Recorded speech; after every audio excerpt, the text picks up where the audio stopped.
पैसे के लिए बिल्कुल नहीं करेगा। जी, वास्तु का हमारे जीवन में क्या महत्व है? ये बड़ा सुंदर प्रश्न हो गया।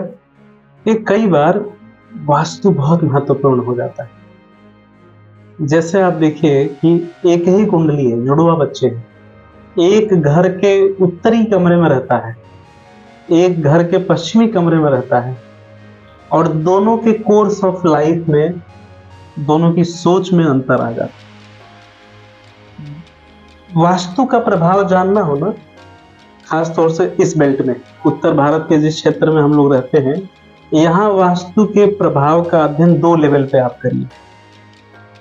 2 भाइयों के बीच में बंटवारा हुआ, एक ही घर के 2 हिस्से हो जाते हैं और 1 साल 2 साल के बाद दोनों भाइयों की परिस्थितियां देखिए।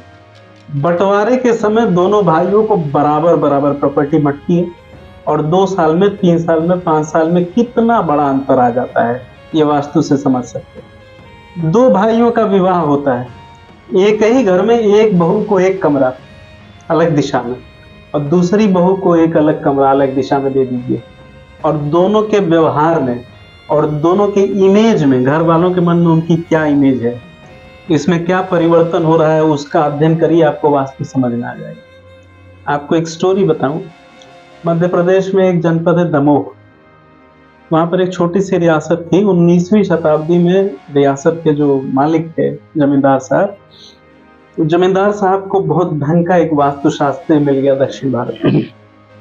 उन्होंने एक ऐसा घर बना दिया दमोह जिले में कि उस घर में रहने वाले व्यक्ति की मृत्यु ना हो। मृत्यु ना हो का मतलब अकाल मृत्यु ना हो, अकाल मृत्यु ना हो। अब हुआ ये परिणाम उसका कि उस घर में लोग 120 130 साल जिंदा रहने लगे, जितनी उम्र होती थी। और लोग प्रार्थना करते थे कि भगवान हमें उठा लो। उस घर में से हटने के बाद लोगों की मृत्यु होती। ये वास्तु का प्रभाव। उस घर में मृत्यु ही नहीं होती थी। मृत्यु बहुत डिले कर दी, बहुत देर में होने लगी। दरअसल इस चीज का रहस्य समझिए। अग्नि पुराण में एक प्रसंग है, नारद पूछते हैं कि जीव कहां रहता है। पृथ्वी पर साधारण दृष्टि से जीव के रहने के 3 स्थान। एक हमारा शरीर, शरीर में ढंग का परिवर्तन करिए, ढंग के कपड़े पहनने लगिए, इसी शरीर को ढंग का भोजन, ढंग का वस्त्र, ढंग का एक्सरसाइज देना शुरू करिए, आप देखेंगे कि आपका जीवन बदलने लगा। ये ज्योतिष का ये एक बहुत महत्वपूर्ण अनुप्रयोग है कि ज्योतिषी से ये पूछा जाए, ये समझा जाए कि हम कैसे कपड़े पहने, हम कैसा भोजन करें। दूसरा स्थान जीव के रहने का है नाम। नारद को बताया जा रहा है, सनत कुमार बता रहे हैं कि जीव कहाँ रहता है, अपने नाम में रहता है। इसलिए हमारा जो नाम होता है, हमें बुलाए जाने का जो नाम है, वो बड़ा महत्वपूर्ण है। जब छोटे बच्चे का नामकरण हो तो उस समय इसका बहुत ध्यान रखना चाहिए कि किस तरह का नाम रखा जाए और कब रखा जाए। और सनत कुमार कहते हैं कि तीसरा स्थान जहां पर मनुष्य या जीव रहता है वो वास्तु है, उस घर का वास्तु।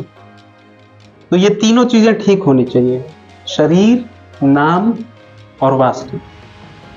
वास्तु का मतलब सेट ऑफ एनर्जीज। एक सरल नियम यह है कि जितना सुंदर घर होगा, जितना सुंदर कमरा होगा, जितना सिमेट्री होगी उसमें, उतना सुंदर उसका वास्तु।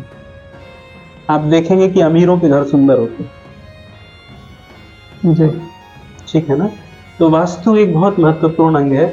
हाँ, यहाँ भी समस्या है कि ये रील वाले जो वास्तुकार लोग हैं, इधर नीले रंग का पर्दा लगा दो, टॉयलेट में लाल रंग का टेप लगा दो, ये वास्तु नहीं है। वास्तु शुरू होता है भूमि से। भूमि से वास्तु शुरू होता है।